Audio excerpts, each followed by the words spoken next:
ఏ గ్రాండ్గా ఐపీఎల్ ఆరంభం. ఐపీఎల్ 18 అట్టహాసంగా ప్రారంభమైంది. కోల్కతాలోని ఈడెన్ గార్డెన్స్లో శనివారం జరిగిన ఈ సెరమనీలో శ్రేయా ఘోషల్ పాటలు, దిశా పటానీ డ్యాన్సులకు తోడు షారూఖ్ ఖాన్ తన ట్రేడ్ మార్క్ స్టెప్లతో అలరించాడు. ఇక రింకు సింగ్ తర్వాత విరాట్ కోహ్లీతో కలిసి చేసిన డ్యాన్సులు ఫ్యాన్స్ను కట్టిపడేశాయి. మొదట మ్యాచ్ ఆర్సీబీ కేకేఆర్ల మధ్య జరగగా 7 వికెట్ల తేడాతో ఆర్సీబీ విజయం సాధించింది. ఆదివారం ఉప్పల్ స్టేడియంలో Sunrisers Hyderabad, Rajasthan Royals తలపడనున్నాయి. ఇక సునీతకు మరో టాస్క్ అంటూ ప్రత్యేక సంచిక 4 సప్లిమెంట్ను వెలుగు దినపత్రికలో చూడొచ్చు.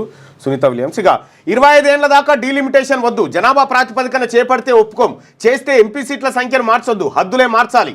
ఒకవేళ ఎంపీ సీట్లు పెంచితే లోక్సభలో సౌత్ వాటా 33% ఉండాల్సిందే. కేంద్రానికి తేల్చి చెప్పిన సీఎం రేవంత్ రెడ్డి, దక్షిణాదికి అన్యాయం చేస్తే ఊరుకోం, ఇప్పటికే నిధులు పన్ను చెల్లింపుల్లో కోత, రాష్ట్రం రూపాయి ఇస్తే 41 పైసలు మాత్రమే వెనక్కి, అదే యూపీకి ₹2.73, బీహార్కు ₹9.22. ఉత్తరాదిని గౌరవిస్తాం కానీ దక్షిణాది హక్కులపై రాజీ పడబోమని వెల్లడి. చెన్నైలో ఫెయిర్ డీలిమిటేషన్ మొదటి జేఏసీ మీటింగ్లో ప్రసంగం, హాజరైన 4 రాష్ట్రాల సీఎంలు, లీడర్లు. న్యాయం జరిగే వరకు పోరాటం ఆగదు అని చెప్పేసి తమిళనాడు సీఎం ఎంకే స్టాలిన్ అంటుండు. దక్షిణాది రాష్ట్రాలకు డేంజర్ బెల్ అని చెప్పేసి కేరళ సీఎం పినరయ్ విజయన్ అంటుండు.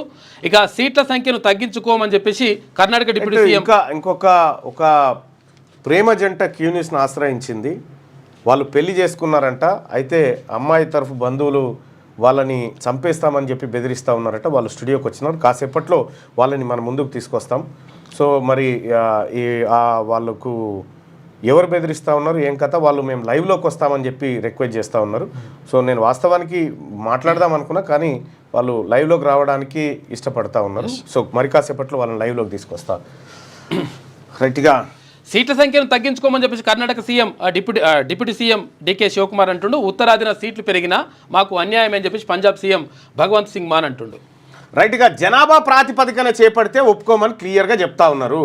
అదే ఈ రకంగా నిన్న లీడర్ హాజరయ్యారు. దక్షిణాది రాష్ట్రాలకు నష్టం కలిగించేలా లోక్సభ నియోజకవర్గాల పునర్విభజన చేపడితే ఊరుకోబోమని, ఇక్కడి ప్రజల భాగస్వామ్యంతో ఐక్యంగా పోరాడతామని కేంద్ర ప్రభుత్వానికి సీఎం రేవంత్ రెడ్డి తేల్చి చెప్పారు. జనాభా ప్రాతిపదికన ప్రొరేటా విధానంలో లోక్సభ నియోజకవర్గ సీట్లను ఎట్టి పరిస్థితుల్లో పెంచొద్దు, అలా పెంచితే దక్షిణాది రాష్ట్రాలకు తీరని అన్యాయం జరుగుతుంది, దీన్ని సహించేది లేదు. 25 ఏళ్ల పాటు ఎంపీ సీట్ల సంఖ్యలో ఎలాంటి మార్పు చేయొద్దు, డీలిమిటేషన్ ప్రక్రియ చేపట్టాలనుకుంటే సీట్ల సంఖ్యలో మార్పు లేకుండా రాష్ట్రాల్లోని నగరాలు, గ్రామాల్లోని జనాభా ఆధారంగా హద్దులు మాత్రమే మార్చాలని డిమాండ్ చేశారు. ఇక శనివారం చెన్నైలో తమిళనాడు సీఎం స్టాలిన్ అధ్యక్షతన ఫెయిర్ డీలిమిటేషన్ మొదటి జాయింట్ యాక్షన్ కమిటీ మీటింగ్ జరిగింది. వచ్చే నెలలో హైదరాబాద్లో సదస్సు, ఫెయిర్ డీలిమిటేషన్పై 2వ సదస్సును వచ్చే నెలలో హైదరాబాద్లో నిర్వహిద్దామని మీటింగ్లో సీఎం రేవంత్ రెడ్డి కోరారు. మన పోరాటాన్ని ఏ విధంగా ముందుకు తీసుకెళ్దామనే విషయాన్ని ఆ సదస్సులో చర్చిద్దాం. పునర్విభజనతో నష్టపోయే రాష్ట్రాల హక్కుల రక్షణకు భారీ బహిరంగ సభను నేను ఏర్పాటు చేస్తానని చెప్పారు. దక్షిణ భారతదేశానికి చెందిన అన్నదమ్ములు, అక్క చెల్లెలంతా మన హక్కుల పరిరక్షణకు కలిసి రావాలని విజ్ఞప్తి చేశారు. జాతీయ స్థాయిలో సమన్వయం, కార్యాచరణ కోసం ఢిల్లీలో కార్యాలయం ఏర్పాటు చేస్తున్నట్లు చెప్పారు. ఇక నియోజకవర్గాల పునర్విభజనపై అందరినీ ఏకతాటిపైకి తెచ్చిన తమిళనాడు సీఎం స్టాలిన్కు ప్రత్యేక అభినందనలు తెలియజేస్తున్నట్లు సీఎం రేవంత్ పేర్కొన్నారు. ఇక ఇప్పుడు మాట్లాడకపోతే చరిత్ర క్షమించదు, డీలిమిటేషన్ విధానంలో దక్షిణాది రాష్ట్రాల భవిష్యత్తు నాశనం అవుతుందని చెప్పి కేటీఆర్ చెప్తున్నటువంటి మాట. ఇక్కడ మనం గమనించాల్సినటువంటి అంశం ఏంటంటే, అన్ని పార్టీలు, దక్షిణాది ప్రాంతంలో అన్ని పార్టీలు కూడా దీన్ని వ్యతిరేకిస్తూ ఉన్నాయి. ఒకవేళ సీట్లు పెంచితే 33% వాటా ఇవ్వమంటున్నారు. ఇది కాకుండా ఇంకా ఏ కార్యక్రమం చేసినా అది దక్షిణాదిని మోసం చేసే కార్యక్రమం అయితే. మొదటి జేఏసీ మీటింగ్ అక్కడ స్టాలిన్ గారు చేసినట్టు అది అక్కడ జరిగింది. అయితే ఇక్కడ రేవంత్ రెడ్డి గారు ఏమంటుండంటే భారీ బహిరంగ సభ పెడతా అంటుడు. భారీ బహిరంగ సభ పెట్టడం ద్వారా ఎలాంటి ఇంపాక్ట్ ఏముంటుందంటే, మిగతా రాష్ట్రాల నేతలంతా అక్కడికి వస్తారు. సరే, రేవంత్ రెడ్డి గారు ఎంట్రీ, మళ్ళా మన రేవంత్ అన్న పాట ఎంట్రీ, అదంతా వ్యవహారం అంతా ఉంటుంది. ఆ ఎంట్రీలో మళ్ళీ దిగిపోయేటప్పుడు ఆ 2 పాటలు అయితే ఖచ్చితంగా, ఎక్కేటప్పుడు దిగేటప్పుడు మాట్లాడేటప్పుడు ఆ పాటతో నడిపిస్తూ ఉంటాడు వ్యవహారం అంతా. అయితే ఇప్పుడు ఈ పోరాటాన్ని తన వైపు తీసుకురావడానికి ఈ బహిరంగ సభ అక్కడికి వస్తుంది. వాస్తవానికి ఈ పంచాయతీ పార్లమెంట్లో జరగాల్సినటువంటి పంచాయతీ దేశవ్యాప్తంగా జరగాలి. కానీ మరి జరిగేటువంటి కార్యక్రమం అయితే ఇది. ఇప్పుడు నేను ఒక మాట చెప్తా ఉన్నా, ఇక్కడ దక్షిణాదికి అన్యాయం జరిగితే మీరు అందరు పోయి కూర్చున్నారు, తెలంగాణలో బీసీలకు అన్యాయం జరిగితే నేను మాట్లాడితే, నేను గాల పెడితే మాత్రం నన్ను సస్పెండ్ చేస్తారా? మరి దక్షిణాదికో న్యాయం, ఇక్కడ ఉన్న బీసీలకు ఇంకో న్యాయం ఎట్లయితుంది ఇది? అందుకే మీరు చేస్తే రాజకీయం, అవతలోడు చేస్తే వ్యభిచారం కాదు. బరాబర్ బీసీలు రాజకీయం చేయాలనుకుంటున్నారు ఈ రాష్ట్రంలో. ఇక్కడ బీసీల హక్కులు కొల్లగొట్టింది మీరు, ఇక్కడ ఉన్నటువంటి బీసీల పదవులు కొల్లగొట్టింది మీరు, ఇక్కడ ఉన్నటువంటి బీసీల జనాభా తక్కువ చేసి చూపించింది మీరు పోయి ఇప్పుడు మళ్ళీ మేము మీతో నుంచి కొట్లాడాలి. మా సంగతి ఏంది మరి రాష్ట్రంలో బీసీల సంగతి ఏంది? 30 సంవత్సరాల నుంచి కాంగ్రెస్ పార్టీని పట్టుకొని తిరుగుతున్నటువంటి మేడ్చల్ ఏది అడ్వకేటు, కాంగ్రెస్ పార్టీ అడ్వకేటు, ఆయన బీసీ అని ఏది అక్కడ పీపీ పోస్టు ఆయనకు కాకుండా ఓ రెడ్డి ఆయన బీఆర్ఎస్లకి ఏం తీసుకొచ్చి ఇచ్చారు. మీరు పంచుకునే పదవులు పంచుకునే కాడ మీకు పార్టీలే లేనప్పుడు మేము బీసీలమంతా ఒకటే కాడ మాకు పార్టీలు ఎందుకు? మరి బీసీలకు ఒక న్యాయము మాకు న్యాయం అయితే ఉండొద్దు కదా అని మీరు ఆలోచించాలి. ఆలోచించినప్పుడు బీసీ ఉద్యమాలను ప్రోత్సహించాలి. బీసీ ఉద్యమాలను ప్రోత్సహించకుండా బీసీలనంతా ద్రోహులుగా, అసలు నీ ఉద్యోగ నియామకాల కుట్ర, నీ ఈడబ్ల్యూఎస్ కుట్రనే మొత్తం కరుడు కట్టినటువంటి ఏది నీ శరీరం అంతా అది నిండిపోయి ఆ పని చేసినావు. మరి బీసీల మేము ఎందుకు చేయాలి? ఒకవేళ దక్షిణాదికి గనుక ఈ జేఏసీ ఫామ్ అయి మీటింగ్ పెడితే దానికి స్టాలిన్ నేతృత్వం వహించాలి, మా మంగళాయన నేతృత్వం వహించాలి. నువ్వు నేతృత్వం వహిస్తావు? మా బీసీ బిడ్డ నేతృత్వం వహిస్తే అక్కడ న్యాయం జరుగుతుంది. ఈ ఏం లేదు, ఇక్కడ సభ పెట్టి గదే మన రేవంత్ అన్న పాటలు ఇవి ఎంట్రీ ఎగ్జిట్ మాట్లాడేటప్పుడు అయిపోగానే ఇగో ఈ 4 సార్లు వేస్తారు ఈ పాట. మొత్తం ఈ పాట మీదనే ఉంటుంది, దానిలో ఏముండదు. ఇక విషయం ఏం చెప్తా ఉందంటే, ఇక్కడ తెలంగాణ రాష్ట్రంలో నువ్వు మెజారిటీ ప్రజలైనటువంటి బీసీలకు హక్కులు దక్కకుండా చేసి ఆడికి పోయి దక్షిణాది గురించి మాట్లాడితే ఎట్లా రేవంత్ రెడ్డి గారు సీఎం గారు చెప్పాలి కదా నువ్వు? ఇగో ఈయన నీళ్ళు వాటర్, నీళ్ళు వేరు వాటర్. కమిషన్లు రావనే మీరు రోడ్లు వేయలే. బీఆర్ఎస్ నేతలపై మంత్రి కోమటిరెడ్డి ఫైర్. 10 ఏళ్లలో కంటే 15 నెలల్లోనే ఎక్కువ రోడ్ల అభివృద్ధి. ఇప్పటి వరకు 4,000 కోట్ల విలువైన పనులు శాంక్షన్. పీపీపీ మోడల్ ప్రపోజల్ లేదు. శ్యామ్ మోడల్లో రోడ్ల డెవలప్మెంట్. రోడ్లను పట్టించుకోకుండా గత మంత్రి చండీయాగాలపైనే ఫోకస్. 7 ఏళ్ల నుంచి ఉప్పల్ ఫ్లైఓవర్ కూడా పూర్తి చేయలేదు. బుకాయించడంతో బీఆర్ఎస్ నేతలు పర్ఫెక్ట్ అని కామెంటు. మంత్రి వెంకటరెడ్డి చెప్పేవన్నీ అబద్ధాలే. బీఆర్ఎస్ నిజంగా వాస్తవానికి వెంకటరెడ్డి గారు చెప్పి అన్నీ అబద్ధాలే. ఇప్పుడు ఎవడన్నా కాగితం తీసుకొని పెట్టి పిచ్చోడా అయిపోతారా పో చెప్పి అయిపోయింది పో అంటాడు. ఆడికి పోతే కాదు. ఇక ఈ ఉప్పల్ ఫ్లైఓవర్ ఉందా, దీన్ని చూసిపోయింది ఇది వరకు వచ్చేసారి. ఎందుకు ఇది మార్చి పారేస్తున్నాం అయిపోతుంది అని చెప్పాడు. 7 గొంగడ అన్నీ ఉంది. వాస్తవానికి వెంకరెడ్డి గారు మరి అట్లా ఎందుకు అయిపోయినావు కానీ మొత్తానికి ఆగమాగం మనిషి. ఇంకో మరి ఈయన తీసేసి ఇలా తమ్ముని పెడతారట, ఏందో మరి అది. కమిషన్లు రావానే గత బీఆర్ఎస్ నేతలు రోడ్డు వేయలేదని ఆర్ఎండ్బి మంత్రి కోమటిరెడ్డి వెంకటరెడ్డి అన్నారు. 10 ఏళ్ల బీఆర్ఎస్ పాలనలో కంటే తమ 15 నెలల కాలంలోనే రాష్ట్రంలో రోడ్ల అభివృద్ధి ఎక్కువ చేశామని తెలిపారు. గత ప్రభుత్వం 8,112 కోట్లతో 10 ఏళ్లలో 6,668 కిలోమీటర్ల రోడ్లను మాత్రమే రిపేర్లు చేసిందని, స్టేట్ బడ్జెట్లో 3,945 కోట్లు రోడ్ డెవలప్మెంట్ కార్పొరేషన్ ద్వారా 4,167 కోట్ల లోన్ తీసుకొని రోడ్లను నిర్మించిందని ఆయన గుర్తు చేసిందట. ఏమైనా ఉంటే ఈ బీబీ నగర్లో జరిగినటువంటి ట్రాన్సాక్షన్స్ ఒక్కసారి చూడ్రి.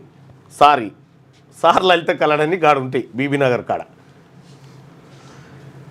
కోతుల దెబ్బతో కొంగలు రావట్లే. ల్యాండ్కి సంబంధించి కోతుల దెబ్బతో కొంగలు రావట్లే. 100 ఏళ్లుగా ఏటా జనవరిలో ఖమ్మం జిల్లా చింతపల్లికి వలస వచ్చే సైబీరియన్ కొంగలు గత 3 ఏళ్లుగా ముఖం చాటేశాయి. కోతుల బెడతో చెట్ల కొమ్మలు నరకడంతో ఆవాసం దొరక్క రావడం లేదని అంటున్నారు. కోతులు కొంగలను కూడా రాణిస్తలేవట, కబ్జా పెట్టేసినాయి. హిందీ రచయిత వినోద్కు జ్ఞానపీఠ అవార్డు. ప్రముఖ హిందీ రచయిత వినోద్ కుమార్ శుక్ల 59వ జ్ఞానపీఠ అవార్డుకి ఎంపికయ్యారు. 88 ఏళ్ల వినోద్ షార్ట్ స్టోరీ రైటర్, కవి, వ్యాసకర్త. దేశ అత్యున్నత సాహిత్య పురస్కారమైన జ్ఞానపీఠకు ఛత్తీస్గఢ్ నుంచి ఎంపికైన ఒకే ఒక రచయిత వినోదట. ఇక 10,953 గ్రామ పరిపాలనాధికారి పోస్టులు మంజూరు. ఉత్తర్వులు జారీ చేసిన ఆర్థిక శాఖ. జీపీఓలకు ఇప్పటికే 6,000 మంది పాత బీఆర్ఓ వీఆర్ఏల ఆప్షన్స్. మిగిలిన పోస్టులను డైరెక్ట్ రిక్రూట్మెంట్లో నింపే ఛాన్సు. గ్రామాల్లో ఇక రెవెన్యూ సేవలట. 10,953 గ్రామ పరిపాలనా పోస్టులు మంజూరు చేసేరట. ఇక అన్నదాత ఆగం. రాష్ట్రంలోని పలు జిల్లాల్లో శనివారాల్లో కురిసిన అకాల వర్షాలకు భారీగా పంట నష్టం వాటిల్లింది. ముఖ్యంగా వడగండ్లు, ఈదురుగాలుల కారణంగా వరి, మామిడి రాలి రైతులు తీవ్రంగా నష్టపోయారు. చెట్లు విరిగిపోవడం, కరెంటు స్తంభాలు కూలడంతో విద్యుత్ శాఖకు నష్టం జరిగింది. ఇక ఓడగొట్టి ఇంట్లో కూర్చోబెడితే వెలుగు దినపత్రిక అయిపోయిన తర్వాత వాళ్ళు ప్రేమ జంట ఎవరైతే కొత్తగా పెళ్లి చేసుకురో వాళ్ళని పిలుద్దాము. అయితే భరత్ ఆమెకి కొద్దిగా విక్టిమ్ని ఎప్పుడు కూడా మనం డైరెక్ట్గా చూపించకూడదు. ఓకే. రైట్గా ఓడగొట్టి ఇంట్లో కూర్చోబెడితే నేను ఎక్కడికి రావాలి, కత్తి ఒకరికి ఇచ్చి యుద్ధం ఇంకొకరి చేయమంటే ఎట్లా చేయాలని చెప్పేసి కేసీఆర్ అంటుండు. కేసీఆర్ అన్నారు రావే రావే అని ప్రజలు ఆవేదన వ్యక్తం చేస్తున్నారు. రాష్ట్రంలో మళ్ళీ పాదయాత్రలు, ధర్నాలు, కొట్లాట మొదలైనవి. తెలంగాణకు ప్రధాన శత్రువు కాంగ్రెసే. కాంగ్రెస్ శత్రువు కాదు, కాంగ్రెస్ మంచిదే, కానీ కాంగ్రెస్ని అడ్డం పెట్టుకొని రాజకీయం చేస్తున్నటువంటి వాళ్ళు ఉన్నారు చూడు, వాళ్ళతో ప్రమాదం. కొంతమంది రాష్ట్ర సంపదపై కొన్ని గుంటనక్కలు కన్నేసినాయి. మంచి పాలన కావాలంటే మళ్ళీ చంద్రబాబు రావాలన్నట. ఇలాంటి కుట్రలను పసిగట్టి రాష్ట్రాన్ని కాపాడుకోవాలని చెప్పి వ్యాఖ్య. ఈ ముచ్చటేదో అసెంబ్లీ కాడికి వచ్చి చెప్తే ప్రతిపక్ష నాయకునివి వచ్చి అసెంబ్లీలో మాట్లాడకుండా నువ్వు ఫామ్ హౌస్ కాడ ఎంతసేపు మాట్లాడినా ఏం ఫాయిదా? రాష్ట్రంలో ప్రతిపక్ష నాయకుడు లేకపోతే సభకు కూడా గౌరవం ఉండదు. జడ్జి ఇంట్లో నోట్ల కట్టలపై సుప్రీం ప్యానెల్తో ఎంక్వైరీ అంట. 3 సభ్యులతో ఏర్పాటు చేసిన సిజేఐ ఇప్పటికే నివేదిక ఇచ్చిన ఢిల్లీ సీజే ఇక సుప్రీంకోర్టు వెబ్సైట్లో ఫోటోలు, వీడియోలు అప్లోడ్ చేసిండ్రు. దేని ఈయన ఈ పైసలు ఉన్నాయి మొత్తం నోట్ల కట్టలు చేసిరట చూపి వెబ్సైట్లో. రైట్గా 5 లక్షల మైగ్రెంట్ల హోదా రద్దు.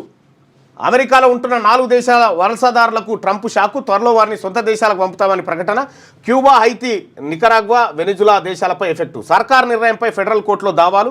అమెరికా చట్టాలకు కట్టుబడి ఉండండి అని చెప్పి కేంద్రం. ఈ ఫస్ట్ అమెరికా కథ ఎట్లా అంటే, నీకు ఒకసారి స్టోరీ చెప్పిన చూడు. ఓడు ఏది సర్కస్ చేస్తుండట. సర్కస్ చూస్తానికి ఎవడొస్తలేడు. 100 రూపాయలు టికెట్ పెడితే ఎవడొస్తలేడట. ఫ్రీ అని పెట్టిండట. ఫ్రీ అని పెట్టి ఓ మంది అంతా నిండిపోయిరుగా సర్కస్లో.